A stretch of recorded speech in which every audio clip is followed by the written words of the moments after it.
What's up, everybody?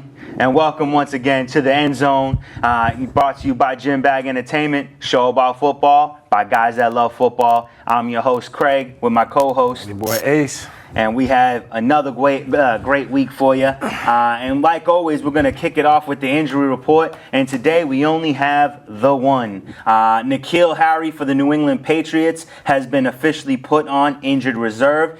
It's short-term injured reserve, so he can come back to practice on week 6, and he can return to the games on week 9, which also allowed the Patriots to re-sign Demaryius Thomas, who they had cut only a day before. What do you think that? Oh, they got him back. They got Demaryius Thomas back, so N'Keal Harry means nothing. Yeah, I'm not worried about N'Keal Harry in the present. I'm worried about N'Keal Harry for the future. I think he'll, hopefully be the future of the franchise. So if he doesn't make it this year, that's fine. Yeah. But Demaryius Thomas did look good in preseason. 2 touchdowns, 7 catches. I think he went for like 70-something yards. That's the game that they lost? That's wow. Oh, That's how we're doing it here today. I just asked a question. That was all. Yeah, they did. It was that game was actually. I think that might have been like game of the week, to be honest with you. The Giants started off winning. Patriots come back dominating, and then the Giants just came in and dropped a wheelhouse kick on their head, and then topped it off with a touchdown to win the game. Last play of the game. Last play of the game, and it was an impressive last play to get that pass in. The coverage was there. And they blew it. So I was really hoping Patriots would go undefeated in the preseason, but can't. And how does the Giants go undefeated in the preseason? Because they're not going to do nothing in the regular season. I'm saying, I'm like, yo, when I saw that they were 3-0, and I'm like, wait a minute, the Giants are 3-0 in the how they face teams, what? Whatever. Okay. It happens. It does happen. So, like I said, N'Keal Harry out. Demaryius Thomas in. We'll see what happens going on in the future. We'll keep you updated as the news progresses. And after that, we have the recap of the week. AC is going to give you who won. So we had the Chargers versus 49ers. The Chargers beat the 49ers 27-24. You had Oakland Raiders versus Seattle Seahawks. The Seattle Seahawks beat the Oakland Raiders 17-15. You had the Denver Broncos versus the Arizona Cardinals. The Denver Broncos won 20-7. You had Green Bay Packers versus the Kansas City Chiefs. Green Bay Packers won 27-20. You had Chicago Bears versus the Tennessee Titans. The Tennessee Titans won 19-15. You had the Tampa Bay Buccaneers versus the Dallas Cowboys. Tampa Bay Buccaneers won 17-15. You had the New York Giants versus the New England Patriots, and the New York Giants won in good fashion, 31-29. You had the LA Rams versus the Houston Texans. The LA Rams won 22-10. You had Baltimore Ravens versus the Washington Redskins. The Baltimore Ravens won 20-7. You had Detroit Lions versus the Cleveland Browns. The Cleveland Browns won 20-16. You had the Indianapolis Colts versus the Cincinnati Bengals. The Colts won 13-6. You had the Miami Dolphins versus the New Orleans Saints. The Miami Dolphins won 16-13. You had Philadelphia Eagles versus the New York Jets. The New York Jets won 6-0. You had Atlanta Falcons versus Jacksonville Jaguars. Atlanta Falcons won 31-12. You had the Minnesota Vikings versus the Buffalo Bills. The Buffalo Bills won 27-23. And then, for last but not least of the preseason of 2019, you had the Pittsburgh Steelers versus the Carolina Panthers, and the Carolina Panthers won 25-19.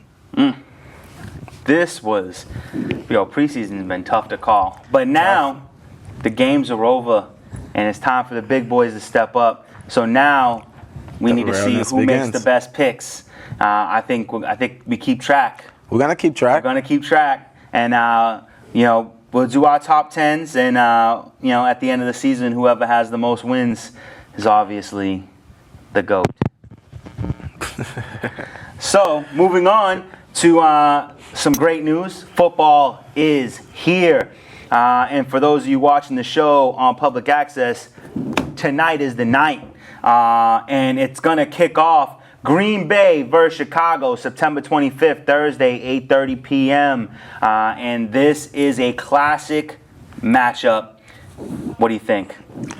Oh, it's going to be one for the hope. It's 100 years of football in the NFL. Great rivalry, one of the best rivalry in all sports. If not the best. It is the best rivalry in all sports because it's been going on for so long. Yeah. I'm excited to see the game. The reason why I'm excited because it starts on Thursday Night Football. It's going to be amazing. Exactly. And, you get to see, one of the best quarterbacks to ever do it going up against a classically great defense. I think this is going to be an opportunity for both teams to prove themselves. But no, I think none more than Aaron Rodgers. There's been a lot of drama around his name with past coach and even with his new coach. Yep. I know he's been given the opportunity to call plays, so it's going to be really interesting to see what happens with in this game. I think I got Chicago, though. Oh, yeah, I'm going with the defense. Yeah. Chicago. Khalil Mack's going to be getting in all day. And, like we're saying, Aaron Rodgers got a brand new coach over there. So with that new coach, it's gonna be tough. It's gonna take time to adjust. Yeah.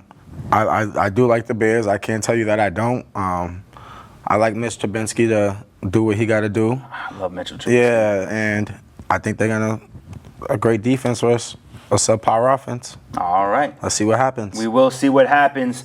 So don't miss that game. It's going to be an exciting one. And then up for one of the biggest blunders of the week, Jadeveon Clowney has had drama in Houston. Wasn't getting paid the money he wanted, did not want to sign a franchise tag, requested a trade, was about to be traded to Miami, shut that down. And then a trade comes through for a team he actually wanted to play for, the Seattle Seahawks. And they send a third-round draft pick, Barcavius Mingo and Jacob Martin. What do we think about this trade? I like the trade. Really? Only reason why I say I like the trade because in Clowney's defense, it's good for him due to the simple fact is when he was in Houston plays a 3-4 defense. Yeah. So that means as a DN, sometimes he has to line up at linebacker and he can't cover nobody in the slot position. So that's where he was kind of being misused a little bit. But I feel like Clowney's really overrated too. So I'm interested to see what he's going to do because Seattle runs a 4-3 defense where he is going to be an every down lineman or every down defensive end. So therefore, that's what he's used to playing. He did it in college, so I'm interested to see what he's going to do over there in that technique that they're going to have him in. Absolutely. I think Seahawks and Clowney are the only winners of this draft because Seattle the culture over there is defense. Yeah. So I think that I think you'll get the best Jadeveon Clowney there because they coach defense different there in Seattle. I think you're gonna see the best Clowney, and Seattle obviously gets better because they moved on from Clark and they sent him over to Kansas City. Mm-hmm. So they needed that edge rusher. He's not the same. Clark is definitely a better edge rusher, but Clowney can get the job done. But originally, Clowney was being traded for Tunsil, who is one of the best one of the best left tackles in the NFL. Yeah. And this is not even close to what they to getting the same deal. So I do feel like Houston dropped, and they also had to still pay him his $7 million bonus. Yeah, that's how it goes. But with Seattle. Their defense just got better with Clowney, Bobby Wagner. They got Michael Kendricks. Yep. They got the Griffin twin. Yeah. And they also got Trey Flowers over there. So with those type of names on your defense becomes better. But still, Houston did win in this because I feel like it's a win-win situation due to the simple fact is what we always say Houston lacking. Yeah, offense. The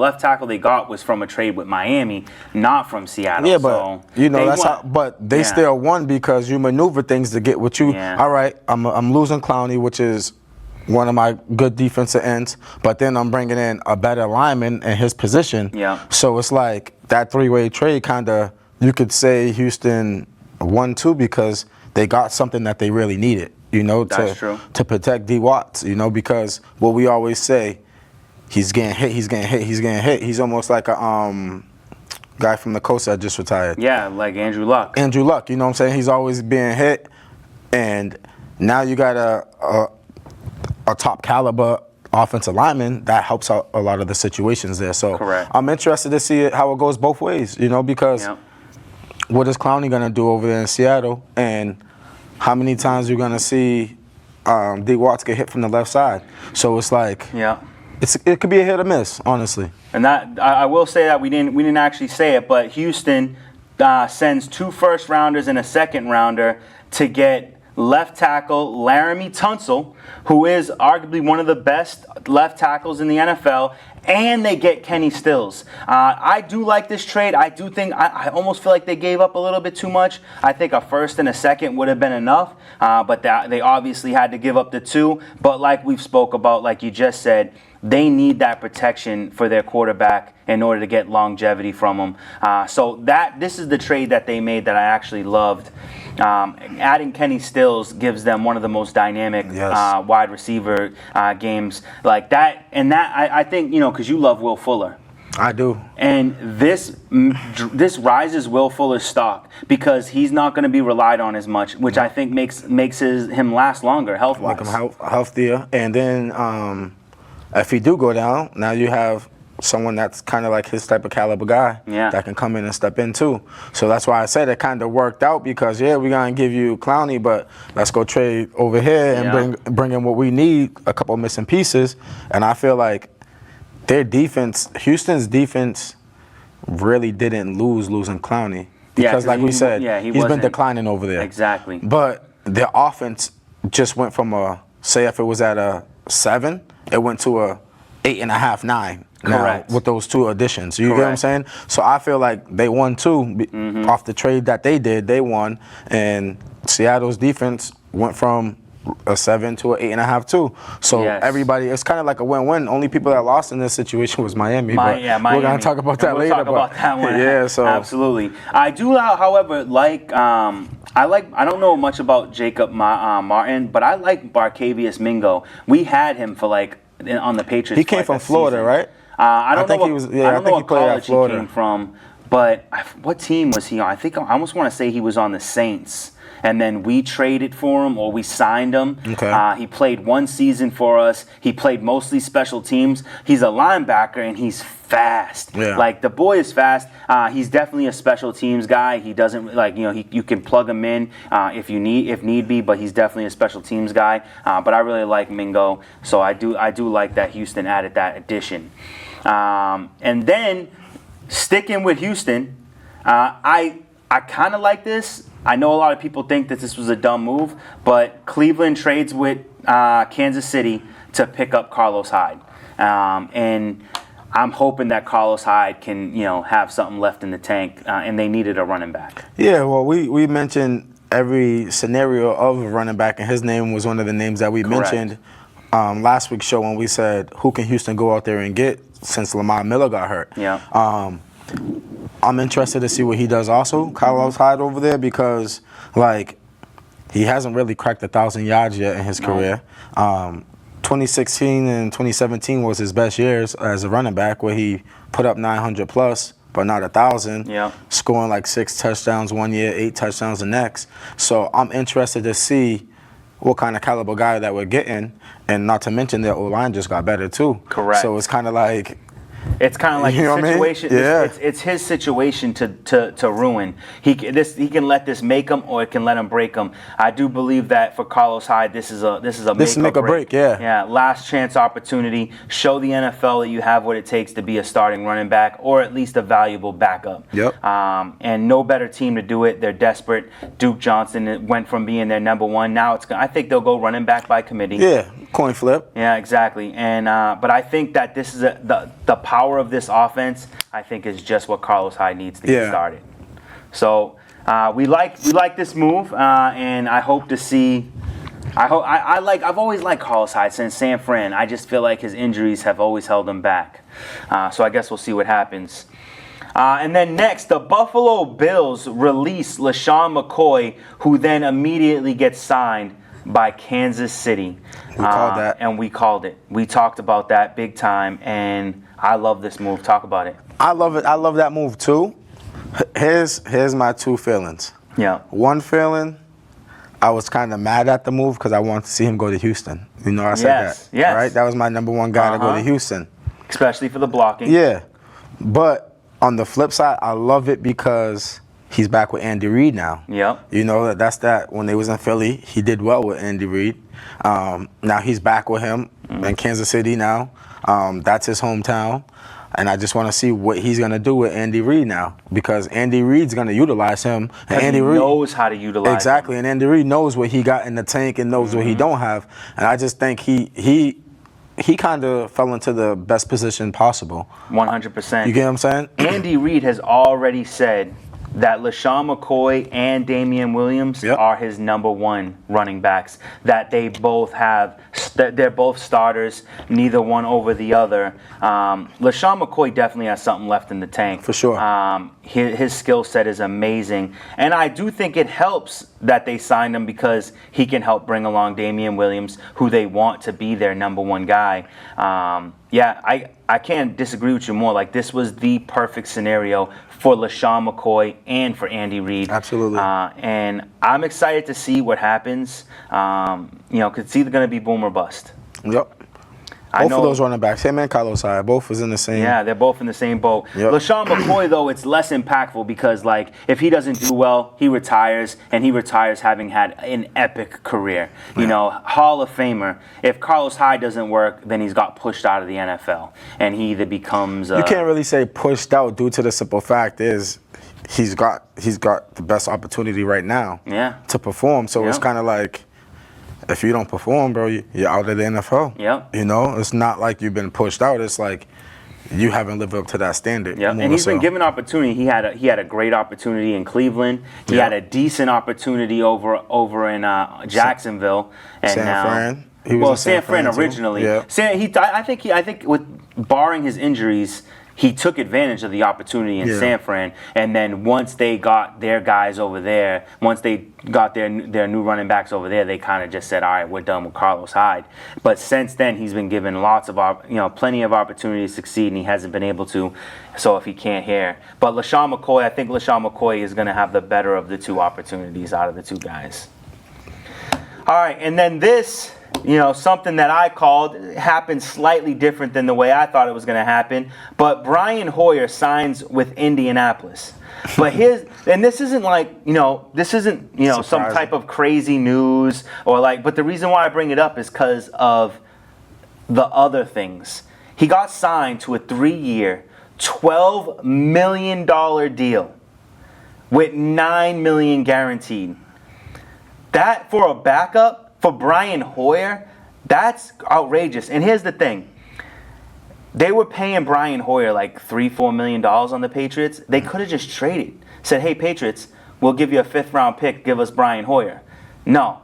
He gets cut, and then they give him $12 million. What do we think? Here's what you got to understand. Yeah. Just think about it like this. Any quarterback that played behind Tom Brady got paid. Yeah. Because you're learning from a legend. You know what I'm saying? So therefore, if you're learning from a legend, that's like Mr. Miyagi, kind of. You get what I'm saying? I feel So anybody under him, they're going to go somewhere else and get paid. Yeah. How they get paid is how they get paid, whether it's in a trade, whether it's in a signing, because you got Garoppolo. He hasn't proven himself, and he got a crazy amount of money. Mm-hmm. Jacoby Brissett, he just got his extension for what, $30 million? He got $30 million for 2 to 3 years? 2 years. 2 years. Yeah. You get what I'm saying? So it's like these even like Ryan Mallett got paid. Ryan Mallett got paid.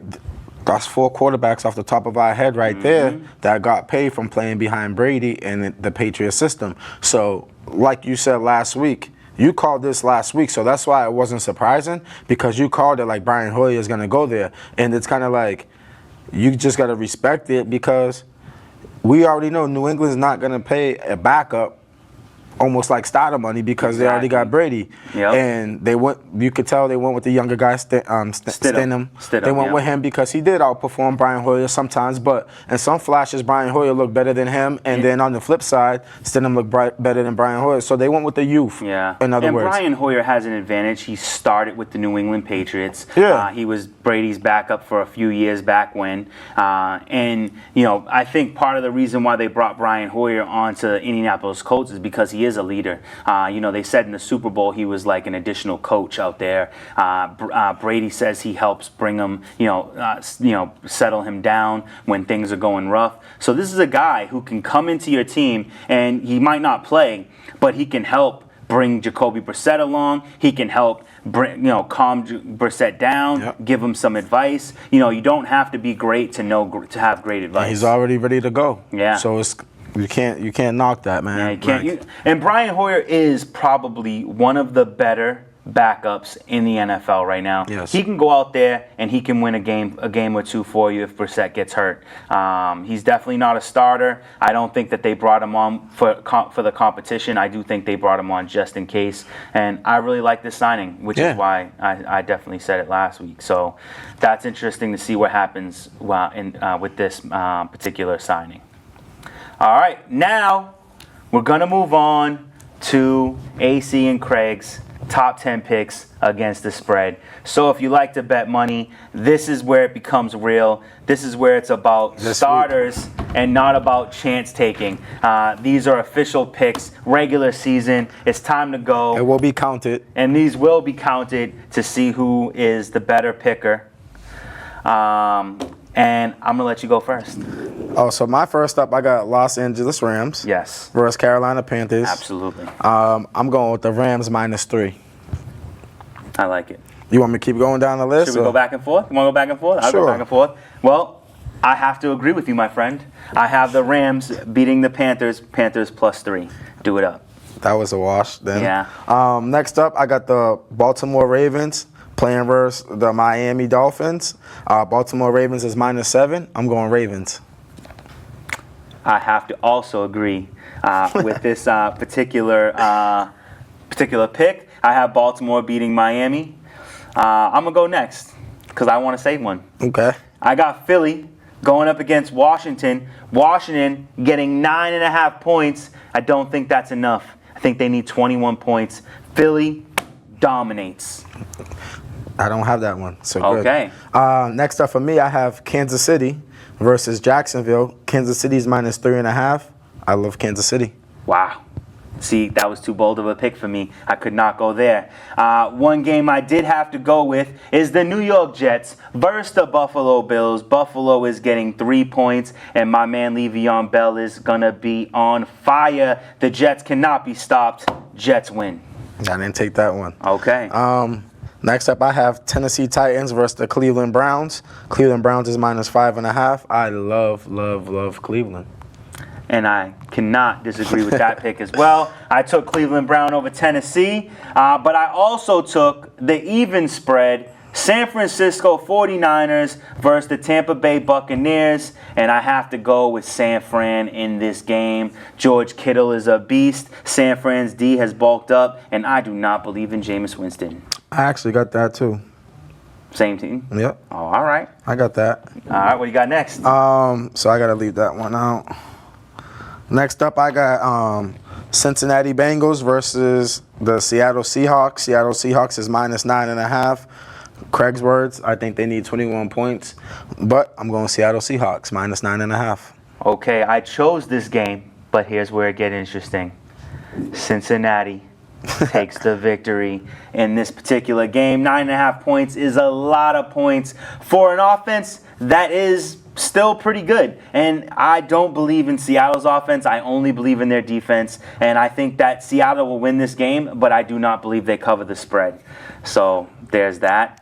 Next up, I went with Indianapolis Colts versus the Los Angeles Chargers. I got the Los Angeles Chargers -6.5. Wow. See, that's tough. I couldn't go with that. That spread was too nice for me. And Jacoby Brissett is too much of an unknown. It's his first game. Yeah, I know. Look what Ryan look what Ryan Fitzpatrick did last year. He beat the Saints. The only game the Saints lost besides the Dallas Cowboys, and it was against Ryan Fitzpatrick.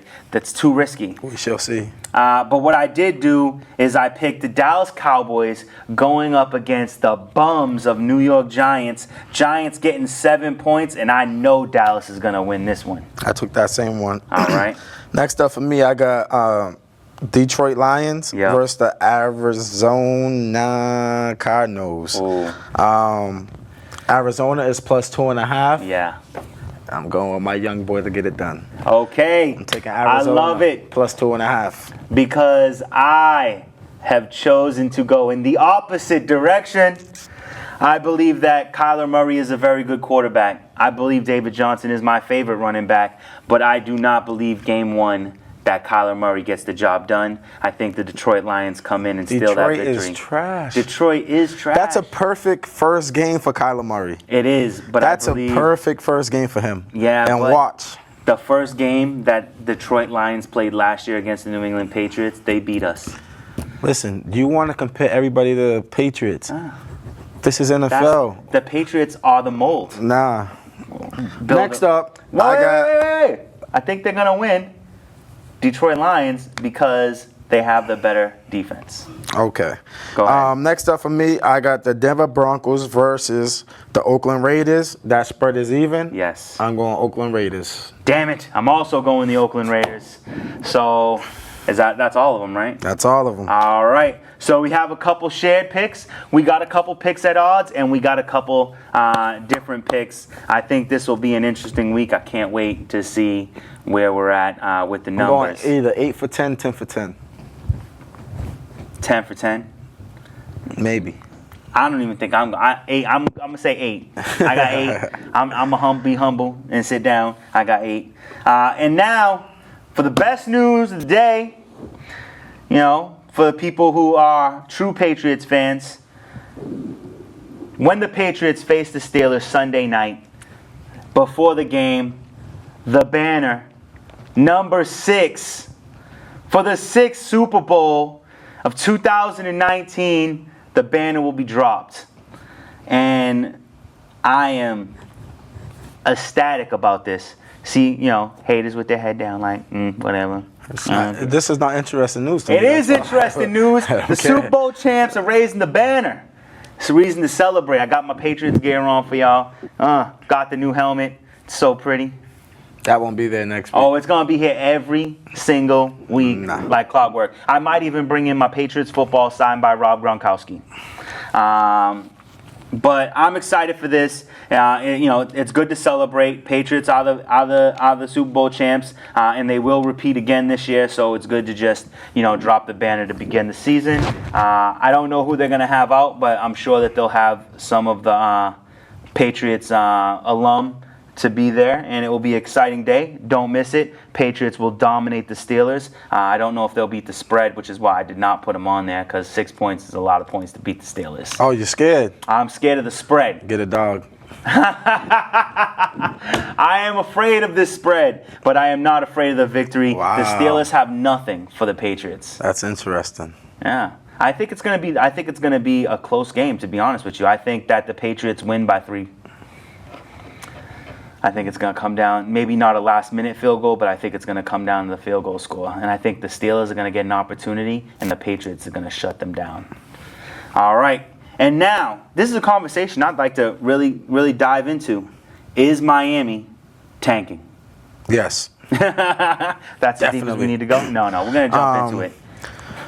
Let's see. They got rid of their best old lineman. Yep. Tusnell. What's his name? His name is Laramie Tunsil. Tunsil. They got rid of him. Yep. They got rid of Kenny Stills. Yep. They got rid of Kiki Alonso. Oh, my God. We didn't even talk about that. Kiko Alonso to the Saints. Saints are dangerous. So, and then you bring in Julian Davenport, who from the Houston Texans, who allowed the second most sacks last year. So it's kind of like, what are you really doing? No, I don't know. You gave it to Kenny Stills, right? Yep. Here's their receiving core. Devontae Parker. Yep. Allen Hurns. Yep. Jakeem Grant. Yep. And Albert Wilson. Albert Wilson, no, he's like Tyreek Hill 2.0. He can't be 0.05 because he can't 2.0 be is better. Tyreek Hill negative point nothing if he ain't got nobody else there with him. But yeah, this is true. You get what I'm saying? Like, This is true. so do I feel like they're tanking? Yes, because they got rid of like their top lineman, Yep. Top linebacker. maybe their top linebacker, Yep. and possibly their top receiver. You get what I'm saying? Or head to head, At the very least, second. Yeah. I think Albert Wilson has the potential to be the number one receiver, but right now it is Kenny Stills. Yeah, number so one. it's like, what are you guys really doing over Yeah. there? And you didn't, and only thing that they did was bring in draft picks for next year. For next year. So it's For the almost like future. you're tanking for this year and focus on your future for next year. Yeah. So I think they're to going. I answer think that- it's a back-to-back tank. yeah, so to answer that question, do I feel they're tanking? Yes, because all the trades that you made happen, you got basically all draft picks. You didn't bring in Yeah. other players, you just got draft picks, which means nothing's gonna happen this year. It's all gonna be for next year. Question for you: do you believe that before signing to the Miami Dolphins, that Brian Flores knew what was going to happen? Do you think he knew that they were going to tank it, or do you think that he thought that they were going to try to build around him and? Well, what they here's had? here's the thing. I don't think he knew, but in the situation, it kind of benefits him Ooh, because maybe not though. I'm gonna tell you why. Yeah, go ahead. It kind of benefits him because now with these draft picks and everything, who cares what happens this year? This year's already a wash Mm-hmm. Oh, it's after done. getting rid of these guys. Yeah. There's nothing you can say to him about winning or losing because the simple fact is he's going to go out there as a coach. He's going to go out there and try to be a winner. You get what I'm saying? Mm-hmm. Whether they win or lose, draw, you really can't blame him for because you got rid of all these guys within a week before the season started. True. But coming in next year, now you have the ability to go out there and get the guys that you need or want. And that right there, next season is when all the more pressure will be on him more than so this season. Because Yep. in this season right here, you already got rid of your top 3 guys in a matter of a week before the season start. And now you get draft picks, and now you got to utilize those draft picks for next year and make your next year team better. So if you go for 2 wins this year, you better have at least 6 or 7 next year, or at least be able to compete versus good teams next year, because you're going to bring in all the young faces, and you can do trades and stuff Yeah. like that for those picks. So Free there's a lot, agency and free everything. agency. So there's a lot that you can do with those picks that he got over there. But to say that he knew, I would say no, because as a coach, if you know you're getting rid of your top 3 position guys, you're like, oh no, I'm not going. Think about it. You know who knew? Clowney knew. That's why he didn't go there. Yeah, Clowney had and he's no like, interest. he's like, nah, Nah. because he probably went there when he did his visit and did his workout or whatever. People in the, players in his ear, like, this might happen, that might happen. Kenny Stills on the block, this, that, the third. So he's like, oh, I'm not going there. They don't have a potential to winning. Let me go to Seattle where I have more opportunity to win than to play in Miami where there's really no chance to win because they're trying to get rid of clear house. Yeah. You get what I'm saying? That's basically what they did was clear house. So Yeah. if I was to say anybody knew, Clowney knew when he went on that trip last week or 2 weeks ago. But other than that, to say the head coach knew before he got there, nah. But that kind of helps him because you can't really expect much out of him. You get what I'm saying? Like sometimes they, and not to put the race issue out there, nothing like that, but he's a black coach. There's only 3 to 4 black coaches, head coaches in the NFL. Yeah. 3 to be exact. Yeah, think 3. it's 3. 3 black head coaches in the NFL. So that's already pressure itself. So this year he don't have to focus on that pressure. He just got to focus on what can work and what can't work for next year, for next season. And then he can focus on getting new guys in there to try to help out that team for next year. But as far as this season, 2019-2020 season, it's a wrap. It's over with. See, my thinking is, and from based on some recent history, is when a team tanks, after they've tanked and it's time to rebuild, they generally bring on a new coach. Cleveland Browns had Hugh Jackson. Right after they get Baker Mayfield, But how long was Hugh Jackson in Cleveland, though? 3 years. More than that. Yeah. I think he was there. No, he was only there for 3 years. 3 years? Okay. He was there for 3 years, and in his third year, during his third year, is when he got cut. Right after they got Baker Mayfield, and right before they get Odell Beckham and all these other pieces. So Hugh Jackson was there for Hugh Jackson helped build this team. and then right before they become champions, champion caliber team, he gets the team taken away from him. Same thing with Arizona. The coach they had there, now they get Kyler Murray, and what's his name, Kingsley takes over. Same thing on the Rams. Rams tanked. They get Jared Goff, they get Todd Gurley, and now they have Sean McVay. So, it's cool. They tank these teams, but then they bring on a different coach. Now, if they happen to say... This is his first year in Miami, right? This is his first year in Miami. But... So they could say, "Hey, listen, you can't fire a guy after 1 year, though." Well, no, I think it's going to be a 2-year process because 2 to 3 years if you don't do Jackson nothing. Took 3 years to get fired. He had 2 years of a crappy team, 1 year with Baker Mayfield and Nick Chubb, and then he lost and Jarvis Landry, and then he lost his job mid-season. Now, Hugh Jackson just wasn't handling the team correctly, so okay, I get that. But it does happen a lot where they bring on a coach. They tank, and then once they're done tanking and they get their draft picks and they put together a good team, they bring on a new coach. Now, maybe Flores made some sort of a deal that, like, okay, yeah, you can tank it. Maybe he did know, and maybe he said, yeah, you can tank it with me, but if we're tanking the seasons, then once it comes time to build, I get first opportunity. And you gotta understand with Flores too. Yeah, he's a Patriots guy. Yeah.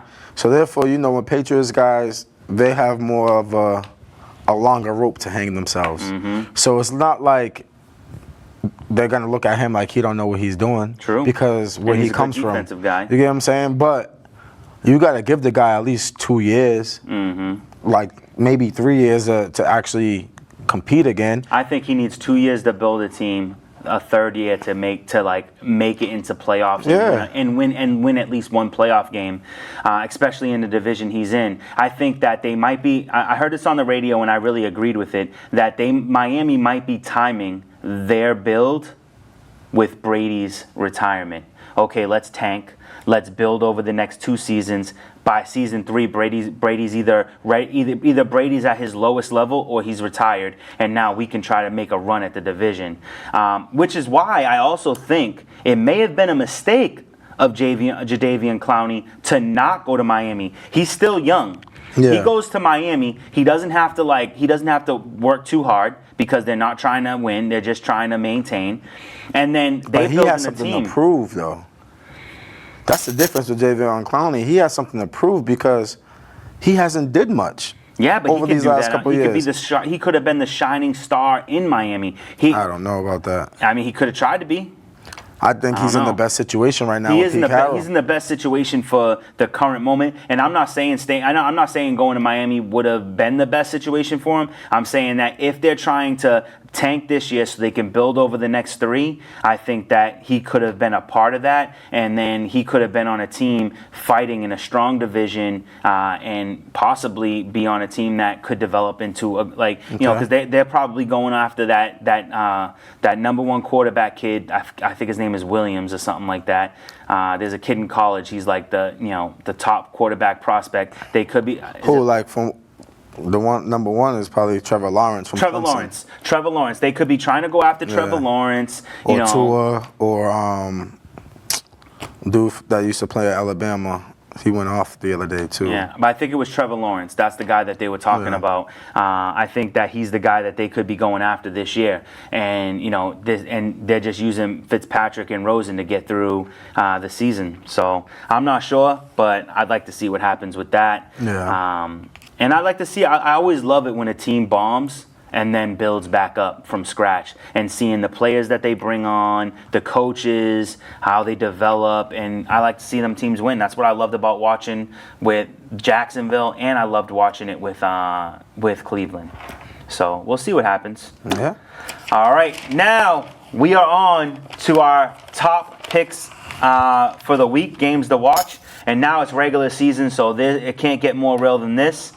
My number 1 game is the Green Bay Packers versus the Bears. I got that from mine too. Yeah, it's such a great rivalry. The Bears have a new running back in David Montgomery. Excited to see how that goes. Green Bay does have a new defense. They got what's the edge rusher guy that they got? They brought in like 3 or 4 new guys. Yeah, they brought 3 or 4. They brought a safety, I think a linebacker, and that edge rusher. And a corner too. Yeah. Yeah. They brought in a few new guys. I don't remember off the top of my head. I just remember like one show that we had, we talked about them, how they revamped their whole defense. They didn't do anything on offense. But they do have what could be a sneakily good offense. Devontae Adams is arguably top 5 wide receiver in the NFL. Aaron Jones could be suspect, but with Jamal Williams backing him up, that looks good. The Bears' offense is a little suspect too. They do have a good quarterback and a good run game. But Allen Robinson, is he ready to return to the Allen Robinson of old? I hope so, because he's on my fantasy team. We shall see. We shall see. Who you got next? For me, I got the Tennessee versus Cleveland game. Oh, okay. I feel like Cleveland's going to try to go out there and make a statement. Yeah. I think OBJ's going to, and I'm interested to see what he do, because I know he wants to do well. Interested to see what Jarvis Landry does. Yeah. Playing with OBJ again. Their defense, top-notch defense so far, looks good. Looking like top-notch defense, so I'm interested to see how many points Tennessee can put up. And not to mention, on the flip side of Tennessee, Mariota's been down too. Yeah. So I'm kind of interested to see what's going to go on in Tennessee with Mariota, because he hasn't been playing good ball. He put on a few pounds so that he'd be more durable, kind of like be like a Ben Roethlisberger. But that's a tough team. I mean, Derrick Henry, they keep saying this is his year, and it never has been until the end of the season last year. But they have a lot of offensive weapons. Corey Davis, they got that rookie A.J. Brown that we both like, and then Delaney Walker is back in supposedly in full health. And if he's full health, that's a dangerous weapon to have. This could be an epic matchup. But what's scary is that Cleveland front four. Yes. I mean, all throughout the preseason, they've just been running people over. It's very scary to see what's going to happen with that game. Game for me is the 2 highest flying offenses in the NFL, and that's the Vikings versus Atlanta. This game, I think, is going to be a highlight reel. Yes. I think that it's just going to be it could go either way. Thrown. Yeah. I would not want to call this game for a victory. I like the Vikings, so if I had to choose, I would choose them. But you have two of the highest paid quarterbacks who have to prove something because they didn't make it to the playoffs. You have two run games of guys who've just been injured and need to prove themselves, and you have 2 great pairs of wide receivers on both sides of the ball. So I think a fast defense versus a strong defense, it's going to be exciting. Yeah. For me, next up will be New York Giants versus Dallas. I want to see if Zeke comes back. Yeah. Because if he comes back, then it's over. We know he's been working out. We know he didn't miss much. He knows the offense and stuff like that. So that goes without a doubt. Dallas still got guys that's playing for contracts also. Yeah. So see what happens in that aspect, and what's going to happen with the Giants. Like you talked about earlier, the Giants did go undefeated in preseason. Does that push them to kind of go out here and do well and play and have that preseason momentum coming in, or do they just regular season, real starters in, the warm-up's over, they out there and get killed? So I'm interested to see what happens, what kind of energy the Giants is going to bring to the table, and what happens in Dallas with these guys who's playing for contracts. And if Zeke does sign this contract today, tonight, tomorrow, whenever, how that's going to work. You get what I'm saying? Exactly. And you know what I love is when it comes to the run game, it's number 1 versus number 2. And and that game will kind of not indefinitely answer that question, but for week 1, it's going to answer the question, who's number 1 or who's number 2. I mean, I personally think Ezekiel Elliott's the best running back in the NFL, sure. But a lot of people, even before Ezekiel Elliott was in the contract dispute, Saquon was being drafted number 1 overall in fantasy league, so people do think that he's better. But Ezekiel has the better situation, but the Giants, they got nothing to lose. Everybody's already counted the Giants out, so these guys are just playing for respect, and that's a dangerous team to go up against. I think here's the thing. When you talk in running back position, Zeke and Shaquan is neck to neck. Yeah. The only thing that separates them, there's 2 things that separate them: quarterback play and offensive line play. Boom. That's it. Because there's a big gap. If you flip roles and you push Shaquan in Dallas Yeah. and Zeke, and it's gonna be the same thing. You think so? Yeah. Okay. So you think they are equals no matter what happens? Like, you don't think Saquon would be better than Ezekiel if he went to Cowboys? Because Zeke is doing the most that he can do as a running back. Yeah, he you get is. what I'm saying? There's nothing more that you can do over there that he hasn't already done. This is true. Which, from catching passes out the backfield, from running the ball, from scoring touchdowns, Hurdling plays. Yeah, he's doing it all. Yeah, he's doing everything that you can. He makes the best of every carry. So he's doing all of that, but Barkley does the same thing over in New York with less. You know what I'm saying? But that doesn't mean if they flip roles, he's going to be better. No, his numbers will be a little bit better, which will be equal to Zeke's. Yeah, that's exactly. it. Because Zeke edged him a little bit by the numbers. He edges him a little bit by the numbers because of that offensive line and that quarterback. Exactly. But if you put them there, Zeke will have the same numbers as Barkley, and Barkley will have the same numbers as Zeke. It wouldn't change because you can't, like, in that running back position, it's hard in the NFL. And that's why Zeke wants that money. He wants to be that highest paid because he's already proven that I could do this year in and year out, and I'm putting up double or triple what other running backs is putting up. So therefore, you got to pay me like I'm the highest in here because I feel like I am. I can't disagree with that. I think he does deserve to be the highest paid running back in the NFL, and maybe in 2 years it will be Saquon. But I do think Ezekiel Elliott deserves to be highest paid, hands down. He's durable. He's nasty, and he makes the most of every touch. So I agree. All right, next game for me is the Saints versus Houston. Now that Houston has a left tackle and they have Kenny Stills, I think this is a dangerous offense. The Saints just added Kiko Alonso, which makes them a dangerous defense. This could be a battle. Could be a slugfest, and I can't wait to see how it goes. Yeah. For me next, I have Detroit Lions versus Arizona. I have them because I want to see what my boy Murray's gonna do. Absolutely. You know why? We already know. So I'm interested to see what Murray does. How Arizona comes out and play. It's real deal. Like I said, this is a perfect matchup for him due to the simple fact is it's not one of those crazy defenses out there. It's an average subpar defense where you can get yourself comfortable in the NFL in the first week. And I think if he gets himself comfortable and he goes out there and do what he got to do, that will motivate him for the rest of the year. Perfect. Another game I'm excited to see. And I don't know if this is going to be one of the more exciting games. I think it has potential, but I want to see Jets versus Buffalo. You got Sam Darnold, Josh Allen, drafted in the same draft class, first round, and both these guys are looking good. Josh Allen looked better last year, but Sam Darnold's been getting nothing but praises. You have veteran running back on a new team, rookie running back on a new team. So both these guys are going head to head. So who will do better? Everybody wants to know what Le'Veon Bell's going to bring to the table now that he's on the Jets. Does he still have it on a different team, or was it the Pittsburgh Steelers? And then you have revamped wide receiver squads on both teams. I'm really excited to see what Cole Beasley and John Brown will do.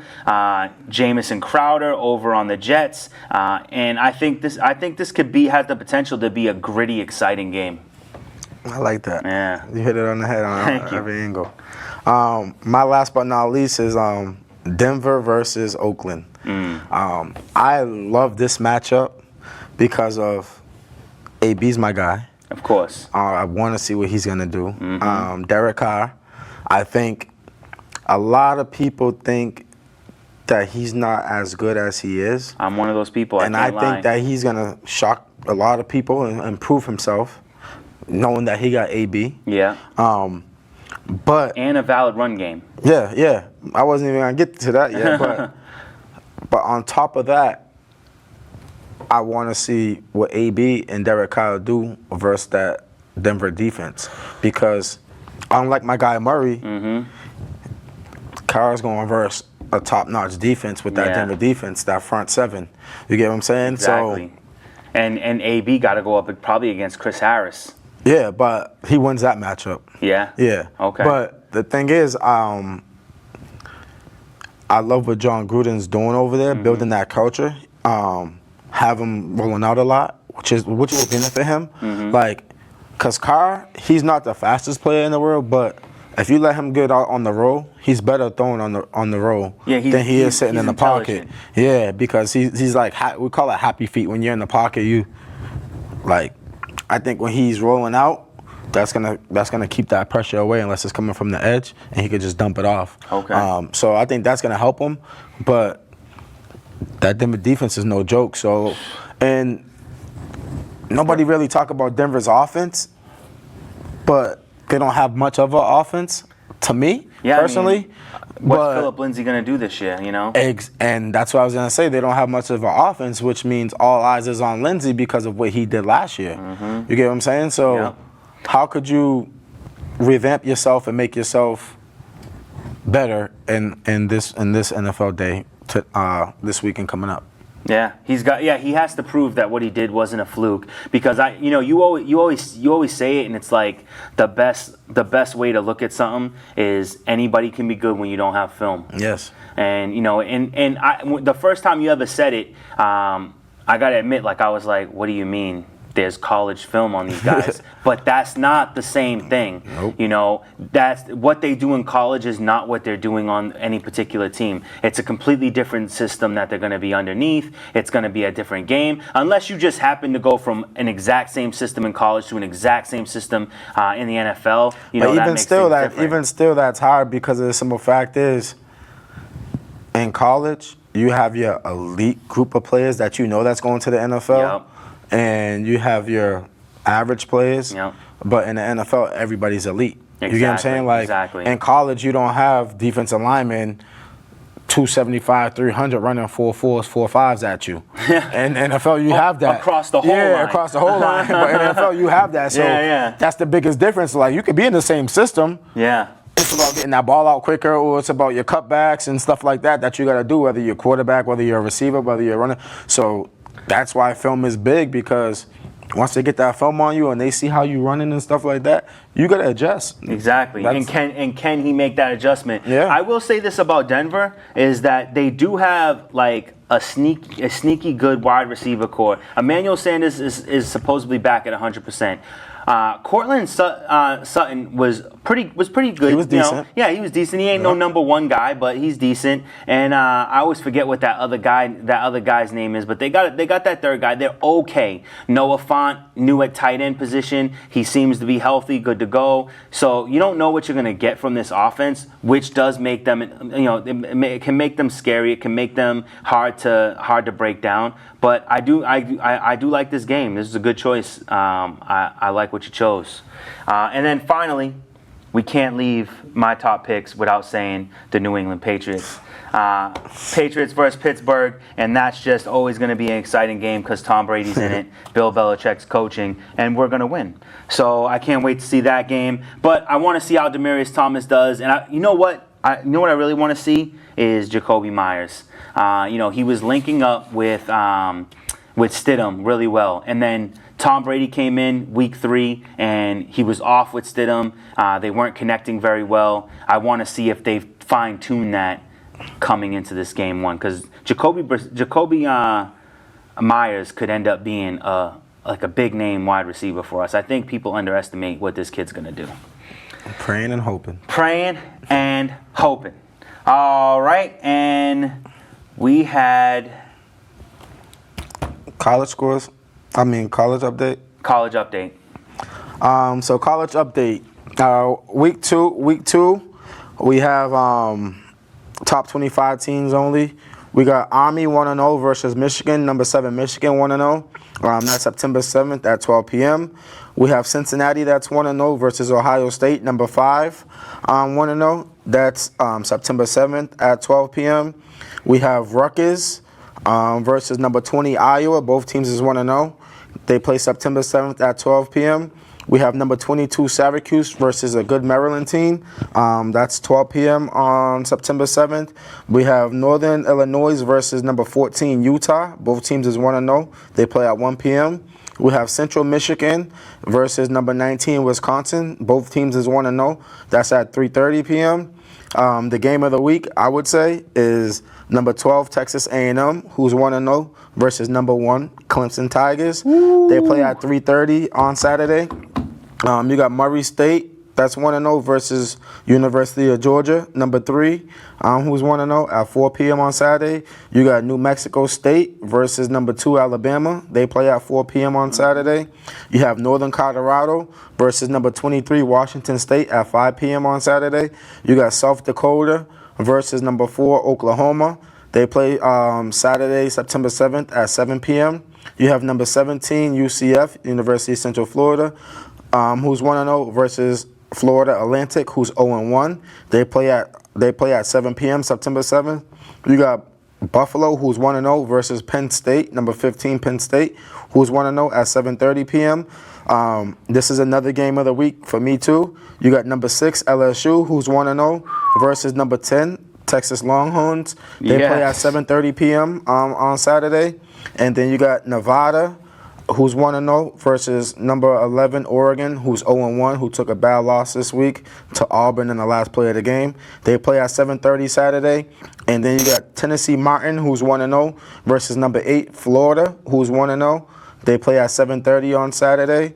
You got Tulane, who's 1-0 versus number 16 Auburn, who's 1-0. They play at 7:30 on Saturday. And then you got Western Michigan, who's 1-0 versus Michigan State, number 18. They play at 7:30 on Saturday. And then you got Cal, who's 1-0 versus number 13 Washington, who's 1-0. They play at 10:30 p.m. And then you got number 25 Sanford, who's 1-0 versus UNC, who's 1-0, and they play at 10:30 p.m. on Saturday. That's your top 25 teams that's going to play this week. All right, and last bit of news, Cam Newton has broken a Guinness World Record for something having to do with football. So you're thinking, longest pass, something along those lines. But no. Most receptions in 60 seconds. He caught 51 passes in 60 seconds from YouTube star Mr. Beast to make Guinness World Record. How weird is that? You would think someone like Odell, Larry Fitzgerald, Jarvis Landry, D-Hop would be one of those guys going for that record and that would get that record. But no. It always amazes me about Guinness World Records in the first place. Like, some of them would just be like the most absurd things. Super absurd. And then it's like, so that means he had like a 0.7 second catch every time. Yeah. Roughly. That's impressive. Like, literally the ball, like, the dude was just throwing the ball. After he threw the ball, was already picking up and throwing the next. Was it from passes thrown? Or was it like a machine? No, this dude, the Mr. Beast was throwing the ball. Oh, so whoever YouTuber Mr. Beast is, he's the guy throwing the ball, and okay. Cam Newton has to catch him. I don't know if I'm assuming he's throwing him by hand and not through a machine. But dude, there's Guinness records for the crazy, do you remember Rob and Big? Yeah. Okay, they had an episode where Rob wanted to just break records, right? And so he decided if he's gonna break records, that Big Black got to break records too. And so they looked through Guinness records to see what records Big Black could possibly break. And there was a record on how many powdered donuts you can eat in 1 minute without licking your lips. So the mini ones. Yeah. And the record, was that 1 minute? Yeah. The record was like 4 and he did 5, and then peeled and eaten bananas was like 2 and he ate 3, and then Rob broke like 15 records. It was ridiculous. Yeah. All right, we're about to run out of time, so we got to end this bad boy, but congratulations Cam Newton on breaking a record. Football season has officially begun. We are underway. We look forward to bringing you all highlights and news from around the league. But until then, make sure you check out our YouTube channel, Gym Bag Entertainment. Check out our social medias, Gym Bag Entertainment as well. But until then, we'll see you in the end zone. Have a good night.